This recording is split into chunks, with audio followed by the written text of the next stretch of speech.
राजा परीक्षित ने सृष्टि विषयक प्रश्न किया था सुखदेव जी से। इस सृष्टि की भगवान रचना किस प्रकार करते हैं? सुखदेव जी ने बताया, राजन, सर्वप्रथम इस दुनिया में कुछ भी नहीं था, केवल जल ही जल था।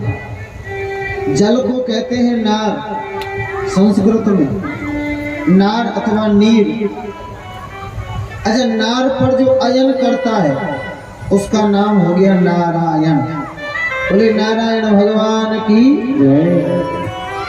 भगवान नारायण जल पर शयन कर रहे थे शेष सैया पर। नारायण के हृदय में इच्छा जगी, मैं एक से बहुत हो जाऊं, एको हम बहुत श्यामी। तुरंत उनकी नाभि से कमल निकला।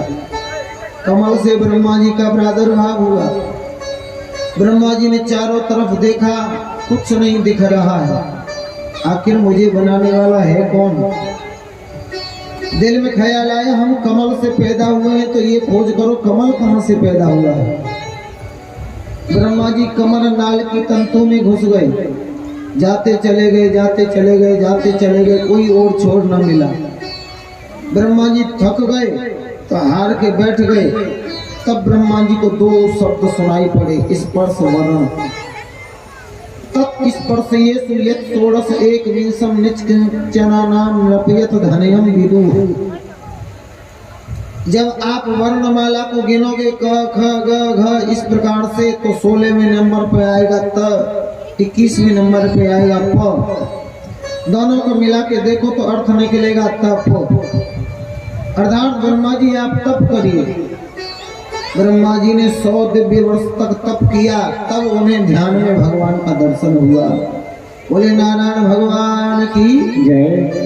भगवान बोले, विधाता, ये पदवी मैं तुम्हें प्रदान करता हूँ, जाइए सृष्टि का सृजन करिए। ब्रह्मा जी बोले, सरकार माफ करना, लोगों को थोड़ी सी पद प्रतिष्ठा क्या मिल जाती है, लोग गर्वित हो जाते हैं। प्रभुता पाहि काहे मदनाही, कर विचार देखो मन माही। आपने दुनिया का मालिक मुझे बना दिया, मुझे अभिमान हो गया तो? भगवान बोले, ब्रह्मा जी, अभिमान वे ही लोग करते हैं जिन्हें मेरी सत्ता के विषय में जानकारी नहीं होती है। आपकी सत्ता क्या है प्रभु, वो बता दीजिए ताकि हमें अभिमान न हो। तो देखो, भगवान जो बताएंगे वो तो हम सुनेंगे ही, लेकिन अपने दिमाग से भी जरा हम लोग सोच करके देखें। प्रत्येक प्राणी मात्र के शरीर में 3.5 करोड़ रोम छिद्र होते हैं जिनसे पसीना निकलता है। कितने होते हैं? 3.5 करोड़। ज्यादा नहीं तो भगवान के शरीर में इतने तो कम से कम होंगे ही। वर्णन मिलता है, ब्रह्मांड निकाया निर्मित माया, रोम रोम प्रतिवेद कहें। भगवान के रोम रोम में ब्रह्मांड बसते हैं। अगर एक रोम में एक ब्रह्मांड हुआ तो कितने ब्रह्मांड हो गए? 3.5 करोड़ ब्रह्मांड। अब इन 3.5 करोड़ में हम जिस ब्रह्मांड में रहते हैं उस ब्रह्मांड को खोजना कोई मजाक बात है क्या? चलो, हमने लाखों करोड़ों वर्ष खर्च के अपने वाले ब्रह्मांड को खोज भी लिया। जानते हैं एक ब्रह्मांड में होते हैं 14 लोग। 14 लोकों में मुख्य है 3 लोक। 3 लोकों में मुख्य है फिर मृत्यु लोक। मृत्यु लोक में है 7 द्वीप। 7 द्वीप में है फिर जम्बू द्वीप। जम्बू द्वीप में 9 वर्ष है। 9 वर्ष में फिर भारतवर्ष है। भारतवर्ष में उत्तर प्रदेश प्रांत है। उत्तर प्रदेश प्रांत में देवरिया जिला है और देवरिया जिला में बगरुआ गांव है। बगरुआ गांव में ये मंदिर है। मंदिर के प्रांगण में ये मंच है। इस मंच पे एक तख्त है और उस तख्ते पे हम लोग सिमट के बैठे हैं, आपको कथा सुना रहे हैं। अगर हम अभिमान करना चाहें तो बताइए, क्या भगवान के सामने कहीं दिखेंगे? किस कोने में पड़े हैं? उनके सामने अभिमान चल ही नहीं सकता। अभिमान करना मूर्खता। भगवान बताते हैं, ब्रह्मा जी, उन्हीं लोगों को अभिमान होता है जो मेरी सत्ता के विषय में जानते नहीं हैं। अच्छा, गजब की बात। और देखो, मानव की सबसे बड़ी भ्रांति, जिस परमात्मा के सामने भिखारियों की तरह भीख मांगता रहता है खड़ा होके, दिन भर कहता है सुख संपत्ति घर आवे, धन दौलत घर आवे, कष्ट मिटे तन का, ओम जय जगदीश हरे। मांगते हैं कि नहीं मांगते? यही आरती गाते हैं, सुख संपत्ति घर आवे, सबसे पहले यही मांगते हैं। अच्छा, उसी से मांगा और उसी के नाम पर फिर थोड़ा बहुत खर्च कर दिया तो फिर हमें अभिमान होता है मैंने दिया। अच्छा एक बात बताओ, जो दान देने के बाद में अभिमान करता है वो सबसे बड़ा नादान है। ये बताइए, हम देते पहले हैं या भगवान से हमको मिलता पहले है? सोच के बताइए, हमने दिया पहले या हमको मिला पहले? दिया पहले नहीं, मिला पहले। अच्छा, दिया ज्यादा है या मिला ज्यादा है? मिला तो ज्यादा है, दिया थोड़ा सा है। अच्छा, जिसने हमें पहले दिया और ज्यादा दिया उसका नाम तो भूल जाते हैं। जिसको हमने थोड़ा दिया और बाद में दिया वहां अपना नाम नोट करवा देते हैं। तो बोलिए, ये अभिमान की बात है कि नहीं, नादानी की बात है कि नहीं है? तो दान देने के बाद जो अभिमान करे वो नादान है। ईश्वर के नाम पे खर्च रहे हैं तो एहसान नहीं कर रहे, उससे हमको मिला ज्यादा है, हम देते थोड़ा सा है, जो बन जाए। अरे भगवान तो कहते हैं पत्रम पुष्पम फलम तोयम, तो प्रेम से दे, जो हो तेरे पास वही दे, वही बहुत कुछ है, लेकिन प्रेम से, अभिमान से नहीं। भगवान बता रहे हैं अपनी सत्ता, ब्रह्मा जी को चतुर श्लोकी भागवत में भगवान बोले, ब्रह्मा जी यथा महिन्ते भूतानि भूतेषु च्यावचेष्वनः प्रविष्टान्य प्रविष्टानि तथा तेषु न तेष्वहम्। ब्रह्मा जी, सृष्टि में सबसे पहले मैं हूँ और सृष्टि बिगड़ने के बाद भी मैं ही हूँ और सृष्टि बनने के बाद भी मैं हूँ। पहले मैं, बाद में मैं, तो क्या मैं बीच में नहीं हूँ? अरे बीच में भी मैं ही हूँ। आप लोग उदाहरण के तौर पर ऐसे समझिए, हम लोग गेहूं की खेती करते हैं तो खेती में जब बीज के रूप में डाला जाता है तो क्या डालते हैं? गेहूं। और जब फसल काट के घर में लाते तो क्या लेके आते हैं? गेहूं। अच्छा, बीच में जो हरी हरी घास खड़ी दिखती है तो कोई किसान ये तो नहीं कहता कि हमारी 10 बीघे घास खड़ी है हरी हरी। क्या कहता है किसान? हमारा 10 बीघा गेहूं खड़ा है, हालांकि है घास, फिर भी लोग जानते हैं ये घास नहीं है, तत्व से ये गेहूं है। तो पहले गेहूं है, बाद में भी गेहूं है और बीच में भी जो हरी हरी घास दिख रही है उसमें भी वो गेहूं ही है। उसी प्रकार सृष्टि बनने से पहले परमात्मा है, सृष्टि बिगड़ने के बाद परमात्मा है, और ये जो कुछ भी दिख रहा है ना, ये भी सब परमात्मा का ही स्वरूप है। एक महात्मा जी रास्ते में होके जा रहे थे, अंदर घर में से 2 बच्चों के झगड़ने की आवाज आ रही थी। बच्चे कह रहे थे, शेर तू खा ले, हाथी मैं खाऊंगा। क्या कह रहे थे? शेर तू खा ले, हाथी को मैं खाऊंगा।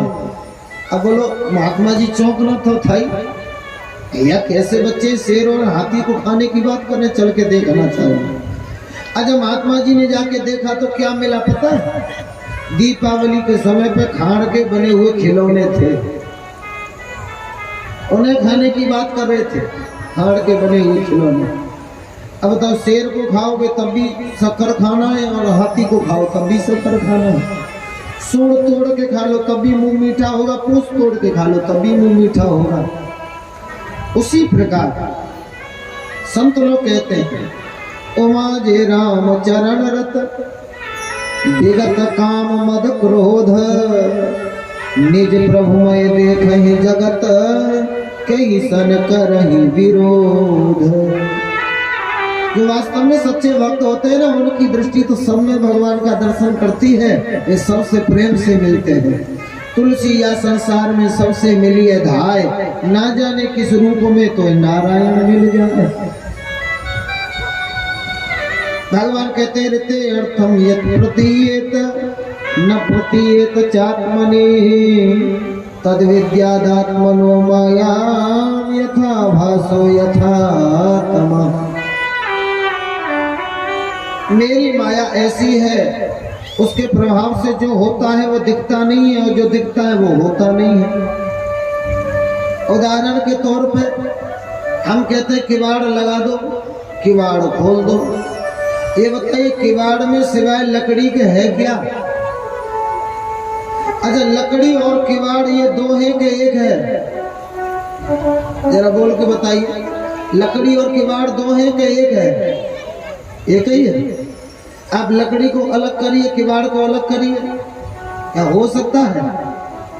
कहने के लिए दो है, लेकिन तत्व रूप से वो एक है। उसी प्रकार ये महिला है, ये पुरुष है, ये हाथी है, ये गधा है, ये घोड़ा है, ये सूकर, ये कुकर, लेकिन वास्तव में देखा जाए तो ये सब उसी परमात्मा का स्वरूप है। उदाहरण के तौर पे सोने की ईंट के 50 टुकड़े करवाइए, किसी का कुंडल, किसी का हार, किसी का टीका, किसी के बाजूबंद बनवा। नाम सबके भले कुछ हैं, लेकिन है क्या वो? सोना ही तो है। नाम भले कुछ रख दो, आकार भले कुछ बना दो, लेकिन है तो सोना। अच्छा, आभूषण बनने से पहले सोना था कि नहीं? आभूषण बनने के बाद सोना है कि नहीं? अच्छा, सबको तोड़ दो अंगूठी और ये टीका मीका सबको, तो फिर क्या बचेगा? सोना ही तो बचेगा। सोना था, सोना है, सोना ही रहेगा। उसी प्रकार सृष्टि में पहले और बाद में और बीच में सब परमात्मा का ही स्वरूप है। भगवान कहते हैं ब्रह्मा जी, अथा तो ब्रह्म जिज्ञासा, मेरी विषय में जानने के लिए जीवों को, लोगों को जिज्ञासा रखनी चाहिए। लोग मुझे जाने, क्योंकि मैंने उन्हें उनका सृजन किया है, तो उनका भी फर्ज बनता है मेरे विषय में भी जाने। जाने क्यों? जाने इसलिए हमारे गांव में, घरों में बच्चे लोग खेल खेलते छिपा छुपी। आपने खेला है कि नहीं खेला है? लुका छिपी। अच्छा, उसमें एक नियम होता है, सारे बच्चे छिप जाते हैं, एक बच्चे को ये जिम्मेवारी होती है कि सबको खोजो, है कि नहीं? वो बच्चा फिर सबको खोजता है। अच्छा, जिसने उसे खोज लिया उसका खेल खत्म हो जाता है कि नहीं? जिसको खोज लिया जाता है उसका खेल खत्म। उसी प्रकार भगवान कहते हैं जीवात्मा और परमात्मा का खेल शुरू हुआ, लुका छुपी का। भगवान बोले देखो, तुम हमारे शरीर में छुप जाओ प्रलयकालीन समय में। जब प्रलय हो जाता है, हम सब लोग भगवान के शरीर में छिप जाते हैं, भगवान शयन करते हैं। प्रलय के बाद जब दोबारा सृष्टि का सृजन होता है, तो जिसका जैसा कर्म था भगवान खोज खोज के सबको जन्म दे देते हैं। भगवान बोले देखो, तुम मेरे शरीर में छुपे थे, मैंने तुम्हें खोज निकाला, जन्म दे दिया। अब मैं तुम्हारे शरीर में छुप रहा हूं, अब बारी तुम्हारी है, तुम मुझे खोज निकालो। और जिस दिन तुमने मुझे खोज लिया, उस दिन तुम्हारा खेल खत्म हो जाएगा। जब तक खोज नहीं पा रहे हैं, तब तक ये खेल बराबर चलता रहेगा। पुनरपि जननम पुनरपि मरणम पुनरपि जननी जठरे शयनम, यही संसारे खल दुत्तारे कृपया पारे पाहि मुरारे, भज गोविंदम गोविंदम भज मूढ़। कब तक खेलते रहेंगे भाई? इस खेल को खत्म करिए, उसे खोज निकालिए। अच्छा, खोजना कहाँ है? हमी थे भूले हमी में भूले, हमें खोजने हमी चले। हमी थे भूले और हम ही में भूले, हमें खोजले हम ही चले, हम ही ने खोजा और हम ही ने पाया, हमें मिले जब हम ही मिले, बस अपने आप से मिल गए। गजब की बात यह है,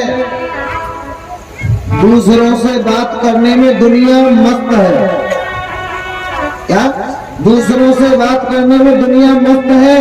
सुनो, अपने ही मोबाइल से अपना ही नंबर डायल करके देखना तो आवाज आएगी, ये नंबर अभी व्यस्त है। हाँ, दूसरों से बात करने में दुनिया व्यस्त है। अपने मोबाइल से अपना ही नंबर डायल करके देखो तो आवाज आएगी, ये नंबर व्यस्त है। तात्पर्य कि हम दूसरों से तो बात कर सकते हैं, दूसरों से मिल सकते हैं, लेकिन खुद से मिलने का हमें पता नहीं है तरीका। खुद से मिलने का तरीका क्या है, परमात्मा से मिलने का तरीका क्या है। दुनिया से बात करने के लिए फोन की जरूरत होती है, दुनिया से बात करने के लिए फोन की जरूरत पड़ती है, लेकिन परमात्मा से बात करने के लिए हमें मौन की जरूरत पड़ती है। इसलिए कहते हैं कथा में बैठो तो मौन होकर बैठा करो। दुनिया से बात करने के लिए फोन की जरूरत पड़ती है, परमात्मा से बात करने के लिए मौन की जरूरत पड़ती है। और दूसरी बात, जब फोन पर बात करते हैं तो उसका बिल देना पड़ता है, लेकिन जब परमात्मा से बात करते हैं तो उसको अपना दिल देना पड़ता है। परमात्मा से बात करेंगे तो उन्हें अपना दिल देना पड़ता है।